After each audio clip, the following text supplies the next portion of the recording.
आरती गुरुकुल में स्वागत है आपका। और यूजीसी नेट जेआरएफ की तैयारी आप लोगों की जारी होगी, क्योंकि एग्ज़ाम में कोई बहुत ज़्यादा टाइम नहीं है, दिसंबर में ही एग्ज़ाम होने वाले हैं। तो आप लोगों को तैयारी शुरू कर देनी चाहिए। हालांकि फॉर्म अभी तक नहीं फिलअप हुआ है, लेकिन फिर भी आप लोगों को फॉर्म का इंतज़ार करने की कोई ज़रूरत नहीं है और अपनी तैयारी जारी रखिए, क्योंकि समय फॉर्म भरने के बाद फिर समय नहीं मिलता है पढ़ने का, और अंतिम समय में बहुत ज़्यादा हमें प्रश्नों को लेकर के कन्फ्यूजन होता है।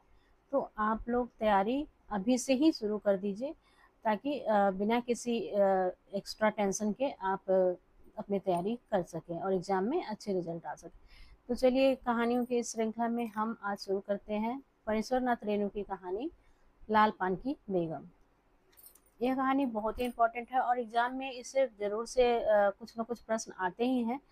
फणीश्वर नाथ क्योंकि एकमात्र आंचलिक जो लेखक हैं वो हमारे पाठ्यक्रम के, तो इसलिए उनके और उनकी दो रचनाएं लगी हुई है। तीसरी कसम जो मैंने अभी पिछले अंक में आपको पढ़ा दिया है, और अब ये आज लाल पान की बेगम। तो ये दोनों ही उनकी रचनाएं बहुत ही इम्पोर्टेंट है और दोनों ही ठुमरी कहानी संग्रह में लगी हुई है।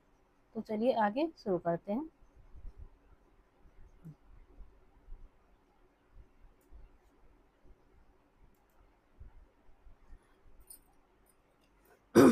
इस कहानी का सर्वप्रथम प्रकाशन जो है वो कहानी पत्रिका में हुई थी। कब? जनवरी 1957 ईस्वी में इस कहानी का प्रकाशन देखिए। और ये जो ठुमरी कहानी संग्रह है, जिसमें कि ये कहानी लाल पान की बेगम संकलित है, तो उसका प्रकाशन वर्ष है 1959। तो ये दोनों चीज़ें आपको याद रखनी है। 1957 में एक कहानी पत्रिका में प्रकाशित हुई है और 1959 में उन्होंने कहानी संग्रह में इसको संकलित करके प्रकाशित किया है। तो हम देखते हैं कि कहानी संग्रह ठुमरी में कौन कौन सी कहानियां संकलित हैं। इसमें है रसप्रिया, तीर्थोदक, ठेस, नित्य लीला, पंचलाइट, सिर पंचमी का सगुन, तीसरी कसम उर्फ मारे गए गुलफाम, लाल पान की बेगम, तीन बिंदिया। ये 9 कहानियां जो हैं वो ठुमरी कहानी संग्रह में संकलित है। अब हम इसमें देखेंगे कुछ जो इसकी विशेषताएं हैं। क्या विशेषताएं हैं इस कहानी की, इसमें क्या क्या ऐसी बातें हैं, और ये एग्ज़ाम के नज़रिए से भी इम्पोर्टेंट है, क्योंकि जो विशेष बातें होती हैं वही एग्ज़ाम में पूछी जाती है। तो इसमें हम देखेंगे सबसे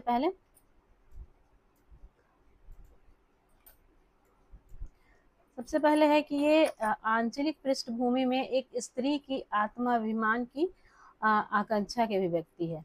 बैलगाड़ी पर बैठकर नाच देखने जाने के इर्द गिर्द बुनी गई यह कहानी बिरजू की माँ के रूप में एक अलग और सशक्त स्त्री को पेश करती है। आंचलिक कथा ये तो हम जानते ही हैं। और गांव के लोगों के आपसी ईर्ष्या द्वेष, राग विराग, आशा निराशा, हर्ष विषाद की जीवंत वानगी इसमें प्रस्तुत की गई है। जिस तरह से ग्रामीण लोगों की बोलचाल की भाषा जो भी होती, इसमें ज़्यादातर शब्द जो है वो बोलचाल की भाषा से ही लिए गए हैं, जो कि हिंदी भाषी क्षेत्र के अगर लोग नहीं हैं तो उनको समझने में भी कठिनाई होती है, क्योंकि कई शब्द ऐसे ही हैं, जैसे कि फेनु गिलासी बोली। तो ये कई लोगों को समझ में नहीं आता है कि फेनु गिलासी बोली का मतलब क्या होता है।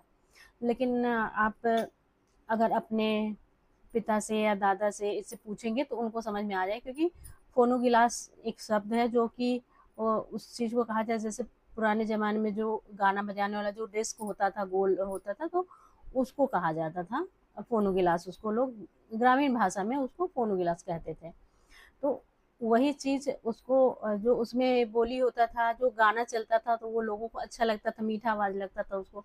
तो इसीलिए वो लोग फोनो गिलास ना कह के उसको फेनो गिलास या फोनो गिलास, ऐसा मतलब ये फणीश्वर नाथ रेणु की कई रचनाओं में ये चीज़ें आई हुई है। तो इसीलिए इसमें इन सब शब्दों के ऊपर भी ध्यान देने के लिए ये इस कहानी को शुरू से अंत तक पढ़ना भी बहुत ज़रूरी है। अब इसमें देखिए कुछ टोलियों का जिक्र है। आमतौर पर जैसे गांव में, हर गांव में होता है, जो मोहल्ले होते हैं वो उसे टोली कहा जाता है, या टोला टोली ऐसे मतलब बोला जाता है। बिहार में, झारखंड में, इस तरफ हर जगह ऐसे अलग अलग शब्द होते, तो वहाँ पे जाति के हिसाब से टोले बटे हुए हैं, मतलब मोहल्ला अलग अलग बटा हुआ है। तो सबसे है ये कुरमा टोली, बबुआन टोली, कोयरी टोली और मलदहिया टोली, ये 4 टोलियों का उसमें उल्लेख किया गया है। और कुछ स्थान जो उल्लिखित स्थान है उनका भी नाम है। तो उसमें है सिमरा का सरकारी कूप। सिमरा का सरकारी कूप, कूप मतलब कुआं। तो उस पे वहाँ पे औरतें जाती हैं पानी भरने के लिए और अपना तरह तरह की बातें होती हैं, और जो भी बातें होती हैं वो वहाँ पर उसमें इस तरह से वर्णन किया गया है जैसे ऐसा लगता है कि हम स्वयं वहाँ पे उपस्थित हों। एक गुलाब बाग मेला, मोहनपुर होटल बंगला, इन सब चीज़ों का इसमें जिक्र आया हुआ है, तो इसको भी जरूर से ध्यान में रखिएगा। और हम देखते हैं मुख्य पात्र कौन कौन से हैं। तो इसमें जो मुख्य पात्र हैं वो सबसे पहले तो बिरजू की माँ, क्योंकि इसमें कहानी का कि मुख्य पात्र बिरजू के पप्पा का तो कहीं कहीं जिक्र है, लेकिन जो मुख्य पात्र आपको दिखलाया जाता है वो बिरजू की माँ का ही है। उसे गांव की जो औरतें हैं या फिर बिरजू के उसके पति भी मतलब उसे लाल पान की बेगम कहते हैं। बलरामपुर नाच देखने जाने की इच्छुक होती है, वही की तैयारी करती है क्योंकि उसके पति ने कहा था उसे कि वो बलरामपुर का मेला या नाच मतलब मेले में होता था जो नाच, तो वो दिखाने ले जाएगा।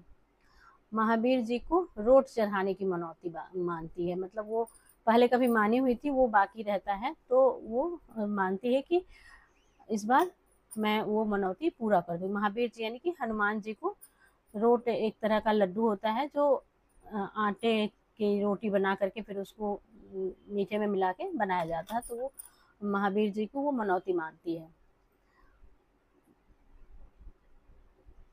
और बाद में जब जाने लगती तो सबको जंगी की पतोहू, राधी की बेटी सुनरी, लरेना की बीवी, सबको अपनी गाड़ी में बिठाकर वो ले जाती है। मतलब वो बोलने को बोल देती है, कुछ भी करती है, लेकिन फिर भी उसके मन में किसी भी प्रकार की किसी के प्रति बुरी भावना मतलब उसके में नहीं है। तो वो क्या करती है कि भले ही नाराज है, लोगों की बातों से उसे पता है उसके पीठ पीछे सब उसकी बुराई करते हैं, लेकिन फिर भी वो जब नाच देखने जाती है तो वो सबको ले जाती है।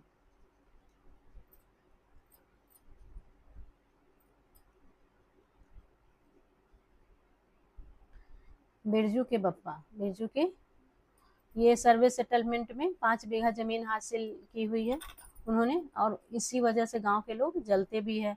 4 मन पाट का भी जिक्र है, पाट यानी जूट। बिरजू की माँ को बैलगाड़ी पर नाच दिखाने ले जाने का वादा करता है। मलदहिया टोली के मियाँ जान से गाड़ी लेकर आता है, बैल उनका खुद का रहता है और वो गाड़ी ले आते हैं दूसरे के यहाँ से। किसके यहाँ से? मलदहिया टोली के मियाँ जान के यहाँ से गाड़ी लेकर आते हैं। बिरजू जो है उसका पूरा नाम है बिरज मोहन, और ये एक बार एग्जाम में पूछा भी जा चुका है कि बिरजू का पूरा नाम क्या है। तो ये इस तरह की चीज़ें जो है ना वो छोटी छोटी है, देखने में लगती है, लेकिन ये आपको तभी याद रहेंगी जब आप कहानी को पूरा पढ़ेंगे। तो इसीलिए कहानी पूरा पढ़ना बहुत ज़रूरी है। इमली पर रहने वाले जिन बाबा को बैगन कबूला हुआ था, वो एक तरह से जो मन्नत माना जाता है ना, तो वो जिन बाबा को ही मन्नत मानता है। और जो बचपना है, 7 साल का लड़का है, तो उसको बचपने में क्या ही रहेगा, तो वो क्या मांगता है, क्या कबूला हुआ था? बैगन, कि जिन बाबा को वो बैगन चढ़ाएगा। और नाच देखने के लिए भी मनौती करता रहता है अपनी माँ की कि नाच देखने जाना है, ज़रूरी है। 7 साल का है, उसकी उम्र 7 साल है, और ये भी चीज़ें एग्ज़ाम में ये भी चीज़ पूछी जा चुकी है कि उसका बिरजू का उम्र क्या है। तो ये सब चीज़ें जो एज है, कोई पात्र का किसी का उम्र लिखा हुआ है कहीं पे, या कोई भी संख्या है, तो वो सब चीज़ें बहुत इम्पोर्टेंट हो जाती है एग्ज़ाम के नज़रिए से। अभी चंपिया है, ये बिरजू की बहन है और ये बड़ी बहन है, ये भी ध्यान रखिएगा क्योंकि इसकी उम्र जो है वो इसमें 10 साल दिखाया गया है। बायोस्कोप का गाना सीखने की रुचि रखती है। बायोस्कोप अब आजकल के समय में ये समाप्त हो चुका है, लेकिन जो भी पुराने लोग होंगे तो ये जरूर जानते होंगे कि बायोस्कोप का मतलब क्या होता है। और ये बाजे न मुरलिया गीत गाती है।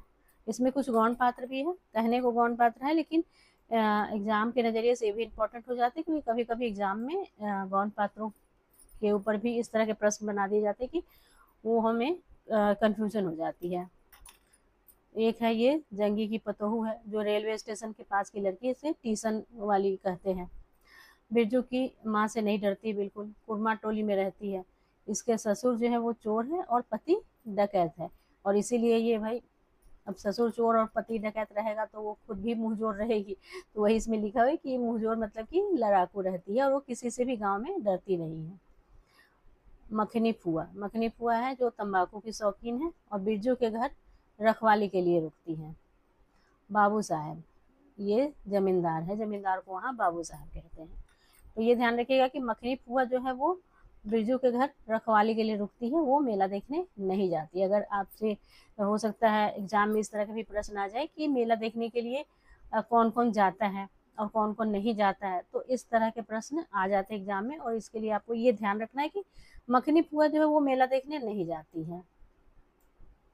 अब हम कुछ प्रमुख पंक्तियां देखेंगे इसकी। इससे क्या होगा, आपको काफ़ी हद तक अंदाज़ा लग जाएगा कि कहानी का सारांश क्या है, कहानी में और क्या क्या चीज़ें, और ये पंक्तियां ध्यान में रहेंगी तो एग्ज़ाम में भी पूछा जाता है कई बार कि ये पंक्ति किस कहानी से है या किसने किससे कहा। तो इस तरह की चीज़ों के लिए पंक्तियों का पूरा अध्ययन करना बहुत ज़रूरी है। देखते हैं इसको हम। पहले से किसी बात का मंसूबा नहीं बांधना चाहिए किसी को, भगवान ने मंसूबा तोड़ दिया। उसको सबसे पहले भगवान से पूछना है कि यह किस चूक का फल दे रहे हो भोला बाबा। ये जो है बिरजू की माँ ऐसा सोचती रहती, क्योंकि वो बिरजू के पिता को आने में लेट हो जाती है ना, तो उसे लगता है कि अब वो मेला देखने नहीं जाएगी। वैसे भी उस समय में मनोरंजन का कोई बहुत ज़्यादा साधन होता नहीं था, तो सब मेला जो साल मेला भी बहुत ज़्यादा नहीं लगता था, साल में एक बार लगता था, तो उसको लोग देखने जाने के लिए काफ़ी तैयारियां करते थे, क्योंकि वो फिर दोबारा नहीं होता था, फिर अगले साल होता था, तो इसलिए वो बहुत ज़्यादा लालायित रहते थे। तो इसीलिए वो करे कि ये किसी भगवान ने उसका मंसूबा तोड़ दिया, यानी वो पहले से सोच के बैठे थे कि मेला देखने जाएंगे, लेकिन वो नहीं जा पा रही है। अब ये जंगी की पतोह कहती है, चल दीदिया चल, इस मोहल्ले में लाल पान की बेगम बसती है, नहीं जानती दोपहर दिन और चौपहर रात बिजली की बत्ती भग भग कर जलती है। ये जंगी की पतोह जो है वो किसके बारे में कहती है, बिरजू की माँ के बारे में। छोड़ दो, जब तुम्हारा कलेजा स्थिर ही नहीं है तो क्या होगा, जोड़ू जमीन जोड़ के नहीं तो किसी और के। बिरजू के बाप पर बहुत तेजी से गुस्सा चढ़ता ही जाता है। बिरजू की माँ का भाग ही खराब है, जो ऐसा गोबर गणेश घर वाला उसे मिला। कौन सा शौक मौज दिया है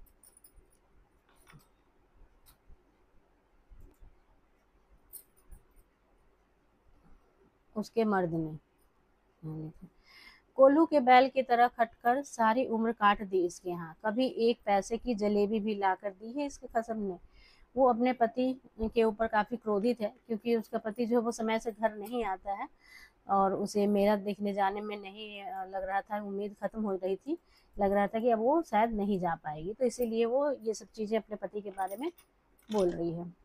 बिरजू की माँ उठकर ओसारे पर आई, देर पहर रात को गाड़ी लाने की क्या जरूरत थी, नाच तो अब खत्म हो रहा होगा। ढिबरी की रोशनी में धान की बालियों का रंग देखते ही बिरजू की माँ के मन का मैल दूर हो गया, धानी रंग उसकी आंखों से उतर कर रोम रोम में घुल गया।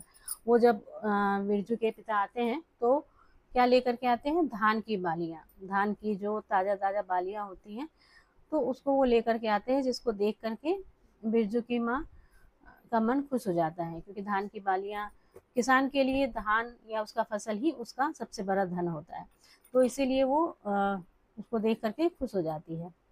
नाच अभी शुरू भी नहीं हुआ होगा, अभी अभी बलरामपुर के बाबू की कंपनी गाड़ी, यहाँ पे कंपनी होगा,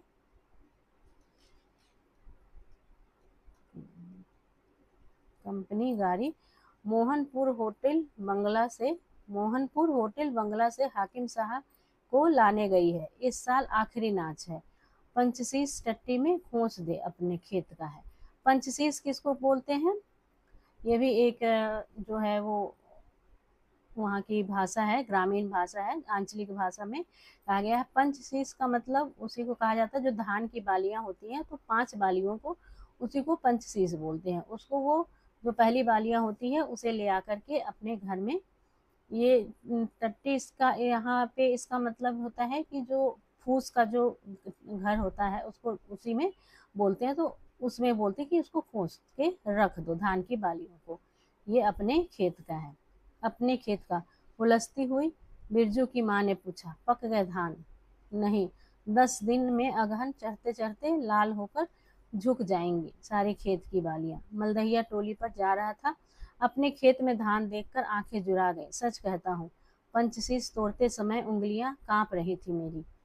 मतलब उस तरह से देख, ये एक भावनात्मक यहाँ दिखाया गया है कि किसान के लिए जो है वो उसके अनाज, उसकी फसल का क्या महत्व है, तो ये यहाँ पे बताया गया है। बिरजू ने धान की एक बाली से धान लेकर मुंह में डाल लिया और उसकी माँ ने हल्की सी डांट दी, कैसा लुक्कर है रे तू, इन दुश्मनों के मारे कोई नेम धर्म बचे। बिरजू के बाप ने घूंघट में झुकी हुई दोनों पतोहुओं को देखा तो उसे अपने खेत की झुकी हुई बालियों की याद आ गई। उसे ऐसा लग रहा था कि ये भी धान की बालियों की तरह ही, जो नई नवेली दुल्हन है वो भी धान की बालियों की तरह भी नई नवेली सी झुकी हुई है। वो बहू को देख कर कैसा सोचता है। बिरजू की माँ बेगम है, लाल पान की बेगम, यह तो कोई बुरी बात नहीं। हाँ, वह सचमुच लाल पान की बेगम है। तो ये यहाँ पर ये मुख्य जो पंक्तियाँ हैं वो खत्म होती हैं। और अब हम देखेंगे कुछ प्रश्न उत्तर जो कि एग्जाम के नज़रिए से इम्पोर्टेंट है, और इसी तरह के प्रश्न जो है एग्जाम में आते हैं, तो मैंने उसी पैटर्न में बनाया है जिस पैटर्न में एग्जाम में आते हैं, तो ये आप इसको जरूर याद कर लीजिएगा। पहला प्रश्न है, लाल पान की बेगम कहानी में किस मेले को देखने की बात की गई है? तो ये किस मेले को देखने की बात की गई है? टीसन का मेला, 4 ऑप्शन है, बलरामपुर का मेला, फारबिसगंज का मेला या शहर का मेला। तो किस मेले को देखने की बात की गई है? बलरामपुर का मेला। बलरामपुर का मेला देखने जाते हैं लोग। अब इनमें से कौन लाल पान की बेगम कहानी के पात्र नहीं है? कौन कौन है जो लाल पान की बेगम कहानी के पात्र नहीं है? तो इसके लिए आपको सभी पात्रों को याद रखना होगा, चाहे वो मुख्य पात्र हो या फिर गौण पात्र हो। तो यहाँ पर हम देखते हैं कौन कौन इस यहाँ, और ये भी बात प्रश्न में एग्जाम देते समय ये बात भी ध्यान रखनी कि यहाँ पे नहीं लिखा है। ये नहीं कि आप बस ये देखें और कौन कौन से पात्र है ऐसा सोच करके लगा दिया, ऐसा नहीं करना आपको। इसमें ये देखना कि कौन नहीं है लिखा है। तो बिरजू है, हम जानते हैं। मखनी फुआ भी है, ये भी हम जानते हैं। और सिलिया और लक्ष्मा नहीं है, ये दोनों इस कहानी की पात्र नहीं है। सिलिया किस कहानी की पात्र है? ये गोदान। और लक्ष्मा किस कहानी की पात्र है? ये आप लोग कमेंट करके बताइएगा जरूर से कि ये लक्ष्मा जो है वो किस कहानी की पात्र है। हालांकि अभी तक मैंने वो कहानी नहीं पढ़ाया है, लेकिन फिर भी अगर आपको जानकारी है तो आप कमेंट करके जरूर बताइएगा कि लक्ष्मा किस कहानी की पात्र है। तो सही उत्तर इसमें ए और बी होगा, यानी कि ये जो है वो सही उत्तर होगा। आगे देखते हैं दूसरा प्रश्न। इनमें से कौन बायोस्कोप का गीत गाना नहीं जानती थी? बायोस्कोप है लेकिन वहाँ पे बायोस्कोप लिखा हुआ किताब में, तो कहानी में, तो मैंने भी इसे वही लिखा है। तो इनमें से कौन है जो बायोस्कोप का गीत गाना नहीं जानती थी? ये भी ध्यान दीजिएगा, यहाँ भी नहीं लिखा हुआ है। एक है, 4 ऑप्शन दिए गए हैं, सुनरी, बिरजू की माँ, लरेना की बीबी, मखनी पुआ। कौन कौन नहीं जानता था बायोस्कोप का गीत गाना और कौन जानता था?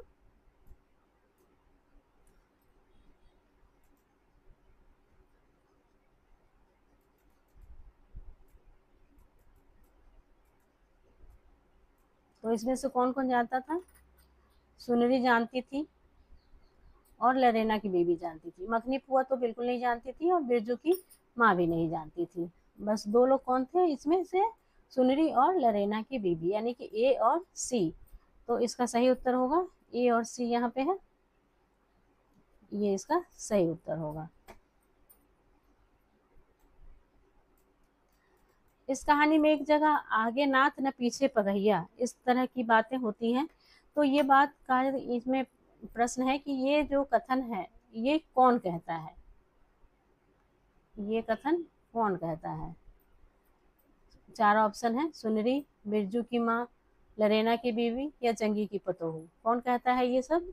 तो ये इसका सही उत्तर होगा बिरजू की माँ। बिरजू की माँ कहती है, जब वो मखनी फुआ आकर के पूछती हैं कि क्या आज मेला देखने नहीं जाना, इतना शाम हो गया। तो वो गुस्से में तो भरी पड़ी रहती है, क्योंकि वो पति के ऊपर गुस्सा आया रहता है, उसको समय से नहीं आता इसलिए। तो वह गुस्से में बोल देती है कि बिरजू की माँ के आगे नाथ न पीछे पगहिया हो तब ना। सर्वे सेटलमेंट में बिरजू के पप्पा को कितना जमीन हासिल हुआ था, ये आपको बताना है।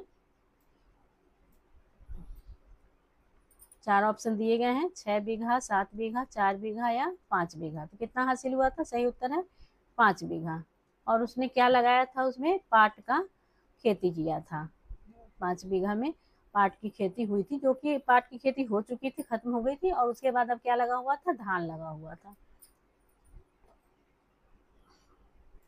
एग्जाम में किस तरह के प्रश्न पूछ लिए जाए, ये हमें और आपको आइडिया नहीं होता है, क्योंकि हर साल अब इधर देखा जा रहा है कि पैटर्न चेंज होते जा रहे हैं, तो इसलिए कहानी के एक एक पंक्ति को ध्यान से पढ़ना बहुत जरूरी है।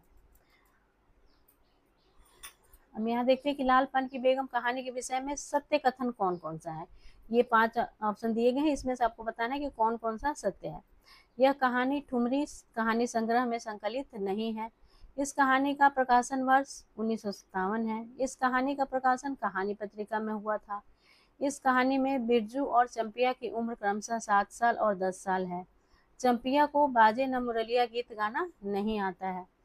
तो इसमें हम ये देखेंगे कि यहाँ तो हमें पता ही है कि ये कहानी जो है वो ठुमरी कहानी संग्रह में संकलित है, तो हम ये तो गलत होगा, ये नहीं होगा इसमें। तो बच गया ये 4। इस कहानी का प्रकाशन वर्ष 1957 है, ये भी सही है। तो 2 सही है। हम देखेंगे 2 किस में है, तो 2 हम देखेंगे कि सिर्फ इसी में आ रहा है। और इससे सिर्फ एक से अगर हम चाहें तो, अगर हमें एक जानकारी हो कि ये कहानी का प्रकाशन वर्ष भी अगर हम जानते रहें, तो ये देखिए यहाँ पे ये प्रश्न अच्छे से हल हो जाएगा। लेकिन फिर भी हम आगे देखते हैं। तीसरा, इस कहानी का प्रकाशन कहानी पत्रिका में हुआ था, ये भी सही है। और इस कहानी में बिरजू और चंपिया की उम्र क्रमशः 7 साल और 10 साल है। तो इस तरह हम देखेंगे 2, ये 2, 3 और 4 ये सही उत्तर है इसका। तो ये एलिमिनेशन मेथड जो होता है ना, इससे भी एग्जाम में हमें बहुत ही मतलब सहायता मिलती है। तो इसलिए आप ये मेथड भी बहुत ध्यान में रखिएगा, क्योंकि यहाँ देखिए अगर हमें सिर्फ एक भी चीज़ पता है कि ये 1957 इसका प्रकाशन वर्ष है, तो उससे ही हमारा ये क्वेश्चन कंप्लीट हो जाता है। अब आपको ये वीडियो कैसा लगा ये ज़रूर बताइएगा। और आगे अभी कहानी समाप्त होने के बाद आपको और किस चीज़ की ज़्यादा ज़रूरत है, क्या मैं आपके लिए जो है वो प्रश्नों का जो प्रैक्टिस सेट होता है वो लेकर के आऊँ, या फिर कहानी के बाद मैं आपको निबंध, या आप कहेंगे तो यूनिट 5 जो कि कविता है, तो उसको मैं आपको पढ़ाऊँगी। तो ये सब चीज़ें आप मुझे कमेंट करके ज़रूर बताइएगा। और ये भी बताइएगा कि मेरा वीडियो आपको कैसा लग रहा हो, और आप किस शहर से मेरा वीडियो देख रहे हैं ये भी मुझे ज़रूर बताइएगा। तो चलिए, और मुझसे इंस्टाग्राम पे भी आप जुड़ सकते हैं, और साथ ही फेसबुक पर भी है, जिसका सबका लिंक मैंने डिस्क्रिप्शन में दे रखा है। और भी इसके जो पीडीएफ है वो चाहिए, तो उसके लिए आप टेलीग्राम पे या व्हाट्सएप चैनल पे आकर के मुझे फॉलो कर सकते हैं, वहाँ से आपको पीडीएफ मिल जाएंगे इसके। ठीक है, और आप वीडियो को लाइक और चैनल को सब्सक्राइब ज़रूर कर दीजिएगा। साथ ही इसे शेयर भी कर दीजिएगा उन लोगों को जो भी यूजीसी नेट की तैयारी करना चाहते हो। धन्यवाद।